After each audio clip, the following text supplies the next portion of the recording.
Cara bina dashboard, analisis ujian, penilaian kelas kafah. Jangan analisis prestasi pelajar secara manual dengan fail Excel. Nak cari info, buat comparison kelas dan kenal pasti pelajar yang perlu dibantu.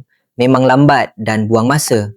Dashboard ni terus boleh lihat prestasi murid secara real time. Filter ikut kelas dan subjek dengan cepat dan boleh buat keputusan dengan data dengan lebih cepat tepat. Jom! Mula-mula, bina KPI cards. Tunjuk total murid pelajar, purata markah, bilangan subjek dan kelas. Lepas tu, guna clustered bar chart untuk bandingkan prestasi setiap subjek antara kelas 5A, 5B dan 5C. Tambah scatter plot untuk tengok taburan markah pelajar secara keseluruhan supaya boleh kenal pasti pelajar yang cemerlang atau yang perlukan perhatian.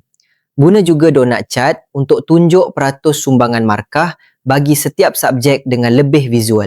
Dan bina jadual ranking pelajar lengkap dengan conditional formatting supaya kedudukan pelajar di kelas dan darjah lebih mudah dikenal pasti. Dan tambah slicer bagi kelas dan subjek. Siap, senang kan? Nak belajar dan dapatkan dashboard ni, klik profile.